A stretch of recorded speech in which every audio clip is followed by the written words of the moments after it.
Hey guys, Matteo here, welcome back to a new video, and today I want to finally talk about the Ursa Mini Pro 12K. I don't want to do a review, I just want to talk about the Ursa 12K because a lot of people ask me, but mainly because I think this is the worst advertised camera by Blackmagic. So I'm hearing so many different things about this 12K from people. Oh, but it shoots 12K, I don't need 12K, resolution doesn't matter. I agree with that. Oh, you can't do this, you can't do that, and it's the same as the G2, the dynamic range is less than the G2. So into this video, I want to mainly talk about this camera. I'm going to show some footage, of course, because I've been shooting with this camera since about 2 years now. And I just want to tell you why I love it, what I don't like. So let's just jump into this video. I'm on Blackmagic website right here on my iPad. And when I go to products, the first two cameras I see under digital film cameras are Blackmagic Ursa Mini Pro 4K G2 and on the right Blackmagic Ursa Mini Pro 12K. The reason why I want to start here, you gotta understand the first big point I want to make about this camera is that how badly Blackmagic is describing or advertising this camera on their website. I want to read the description underneath Blackmagic Ursa Mini Pro 4.6K G2. Get an amazing super 35mm 4.6K sensor with 15 stops of dynamic range up to 120 frames per second or 2K at 300 frames per second. Includes features such as 3 ND filters, Blackmagic RAW, USB-C, external disc recording, and more with exclamation point. Now let's move to the Blackmagic Ursa Mini Pro 12K, featuring a revolutionary 12K super 35mm 80 megapixel sensor with Generation 5 color science and 14 stops of dynamic range. Ursa Mini Pro 12K is designed for high-end feature film production.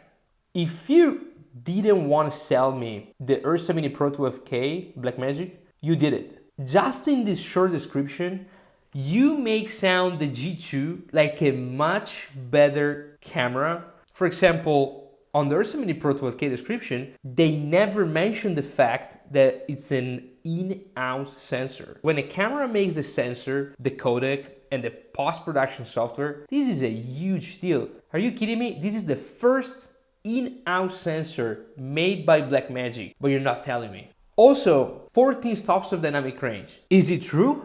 I use the G2 many times. I'm using the 12K since 1.5 years, and I never see the difference. I shoot in super high contrast, very difficult situation with the 12K all the time, and I never notice something wrong with the dynamic range. Keep this in mind, guys. 14 stops dynamic range, it's a lot. It's literally like an Alexa Mini or an Alexa Classic. Are we sure that the G2 was having 15 stops? Maybe the roll-off is a bit smoother, but you have way more information in the shadows with these bad boys here with 12K sensor. So people, if they go by the specs, they're gonna be like, I'm gonna get the G2 because there's one more stop of dynamic range, when in reality, you can't tell the difference. So maybe they measure in a two different way, and one came out 15 and one 14, I don't know. Let's keep going with this description. So in the G2 description, the third thing they mention is 120 frames per second or 2K 300 frames per second. Why on the 12K description, they never mention what I think is one of the top 3 features of this camera. This thing can shoot 8K in 120p and 12K in 75p. I never shoot 12K because the file size is insane and it's very hard to shoot in slow motion. So I stick to 4K for some jobs and 8K for other jobs. Now, the 8K 120p footage out of this camera is insane. When you think about 120p with other cameras, people always think about this cropped in, very noisy kind of slow motion. This is not the case. The 8K 120p footage from the 12K, it looks just 8K 24p footage. The level of noise is the same, it does not crop, and this is a big deal because the main reason why Blackmagic didn't sell many of the 12K cameras is in the name. If they would call this Ursa Mini Pro Ultra, Ursa Mini Pro Max, I'm just shooting random names, they would have sold a crap ton more because people get scared about 12K. Now, connecting back to the 8K and the reason why I'm shooting 8K all the time, guys, this camera shoots 12K, 8K, and 4K, no crop. 12K at 75p, 8K at 120p, and also as a 6K Super 16 mode and 4K Super 16 mode where it crops and it can shoot 240 frames per second. When you offer people a 12K camera, they get always scared away. I was scared away because when Blackmagic came out with the 12K, the first thing I said was like, oh my gosh, forget about it. It's gonna be a G2 that shoots 12K. That's how they sold me this camera. I didn't know about in-out sensor. I didn't know I could shoot 4K with no crop. I didn't know I could shoot 8K no crop 120p. I didn't know any of these things. So this is kind of pissed me off a little bit about Blackmagic, is that why I'm here telling people what this camera can do, but they don't. No mention of FPS, no mention of ND, because they also mentioned 3 ND filters in the G2. And guys, I used the ND filters from the G2. They're great filters.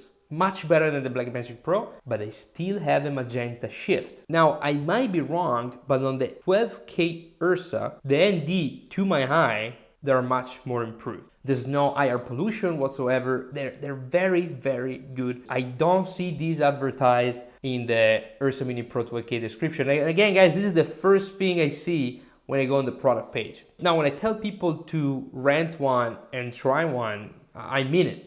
And you see what this sensor does, the magic that this sensor produced. I was exactly like some of you guys. When they release it, I completely ignore it. I'm like, I don't care about resolution.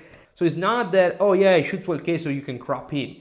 It shoots 12K because you're able to output an incredible image. Another thing they don't mention in the description, which I think it should be almost the first one, in 8K, the rolling shutter of the Ursa Mini Pro 12K is virtually 0. In 12K is a little more, but in 8K there is no rolling shutter, but they don't tell you, and it costs $6,385. Now, the problem with the Ursa Mini Pro 12K, because there are also some negative side, it doesn't shoot ProRes. For me, I can care less. This video I'm shooting on the Pocket 6K, I'm shooting in 6K B-RAW 12:1 because it's simply lighter than ProRes HQ. B-RAW is an amazing codec, you can decide the compression. On the Ursa Mini Pro 12K, it goes up to 18:1. So file size, if you're worried about it, is not a big deal. In 4K, if you see some tests online, those lab tests, they say that the dynamic range is less, that it's not really usable. I use it for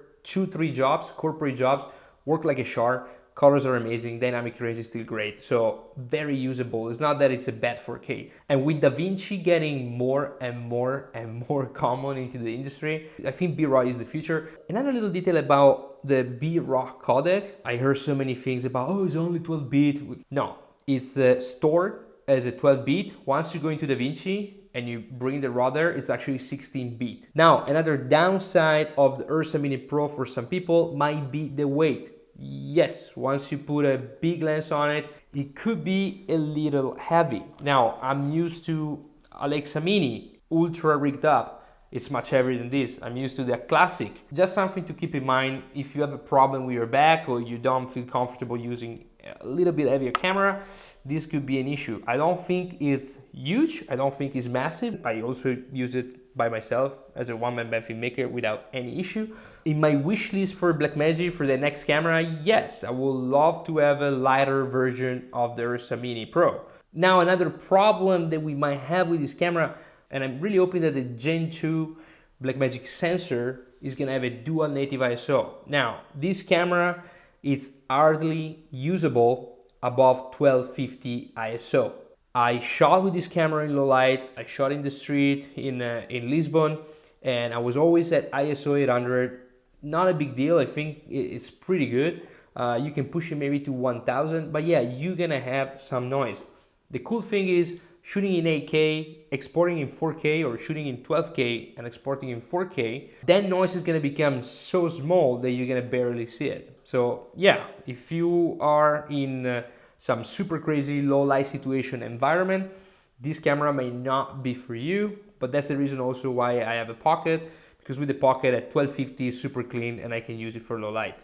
Other than that, I don't have anything else to complain about this Ursa Mini Pro 12K. Since I got this camera, I honestly never felt the need to rent another Alexa.